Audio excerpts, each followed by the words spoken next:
There is a post shared out by Babu Owino, a post that has been trending since yesterday. I want us to have a look at that post, for it's going to inform the basis of our political analysis. Babu Owino: I'm deeply grateful to Kenyans for ranking me as the most liked politician in Kenya, 77%. Babu is thanking Kenyans for ranking him the most liked politician at 77%. Babu then goes ahead to share out the ranking, highlighting 60% plus. You are seeing Babu Owino 77%.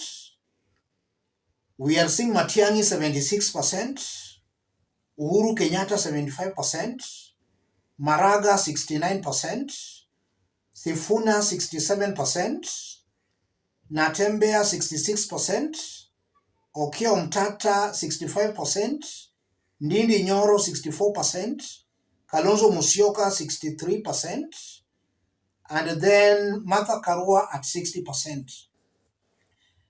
I'm trying to look for Ruto and Rigathi.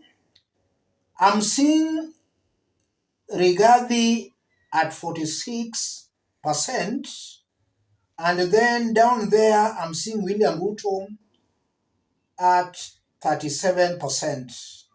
Ruto, Rigathi are down there. But if you look at the top ranking, then we have Babu, Matiangi, Uhuru. In fact, Babu, Matiangi, and Uhuru, they are somehow tying. It's somehow a tie. Babu 77%, Matiangi 76%, and Uhuru Kenyatta 75%. My interest is not on Babu Owino because Babu has not declared his presidential intentions. He has not declared his presidential ambition. But I want us to have a look at these candidates who have got presidential ambitions.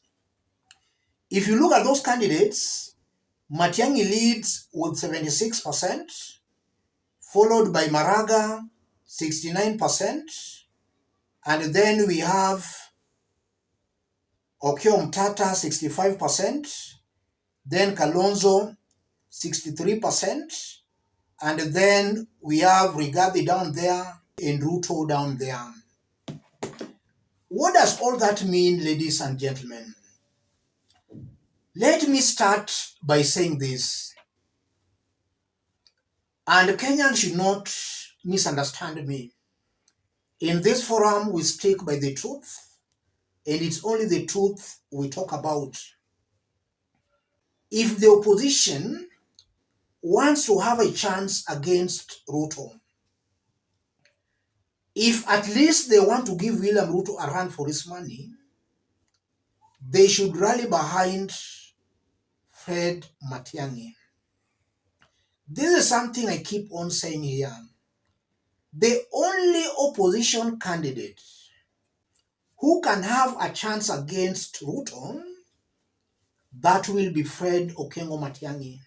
Why am I saying Matiangi?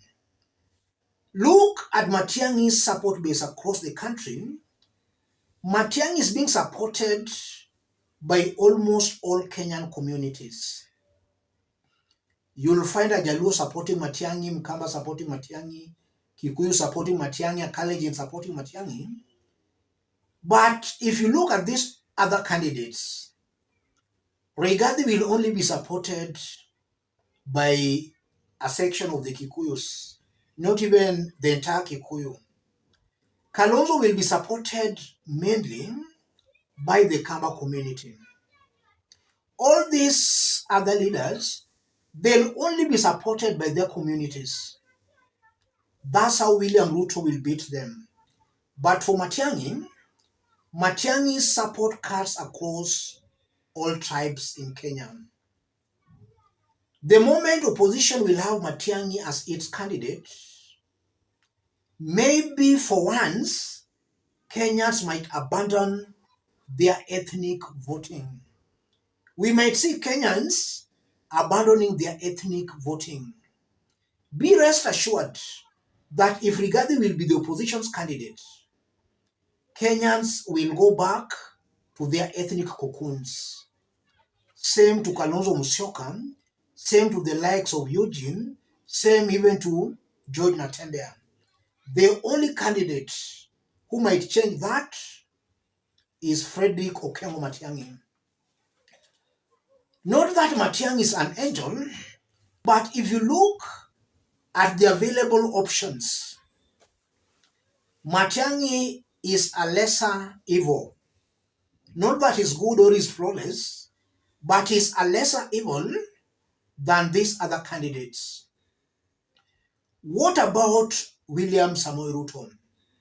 Why am I saying Ruto will win if Matiangi will not be supported by other opposition leaders?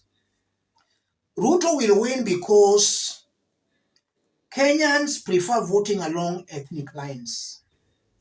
And as I talk right now, William Ruto has brought almost all the significant tribal leaders on his side. That's why he will beat these other individuals. If these other individuals decide to go tribal, Ruto will beat them because he has the right tribal leaders on his team. To beat William Ruto in his game, the opposition must identify a candidate who can draw support across all Kenyan communities. And that's Matiangi.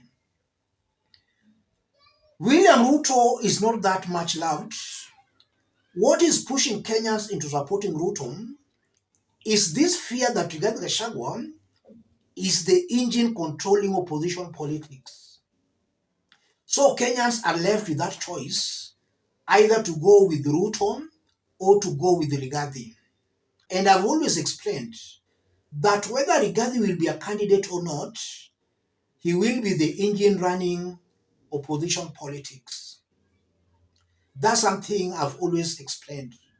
But with the Matiangi's candidature, maybe Kenyans can overlook Rigathi in the opposition, but they can just decide to support Matiangi because Kenyans saw Matiangi's work when he was a cabinet secretary. He performed exceedingly well. And then Matiangi is not known to be playing this tribal politics. It's only recently when he teamed up with the likes of Rigathi, Kalonzo's, Eugene's, that we saw Matiangi being drawn to some ethnic politics. But Matiangi is not known to be playing such ethnic politics. So the best bet, if Kenyans are serious, the best bet they have is Frederick Okengo Matiangi. How I just wish the opposition luminaries listen to me. Your best bet is Frederick Okengo Matiangi. Matiangi will give William Ruto a run for his money. Something Kalonzo will not be able to do, Rigathi will not be able to do, Natembea will not be able to do, Eugene will not be able to do. Let me stop it there, ladies and gentlemen. If you are watching us but you have not yet subscribed, subscribe, give the video a like. Thank you. God bless you. God bless Kenya.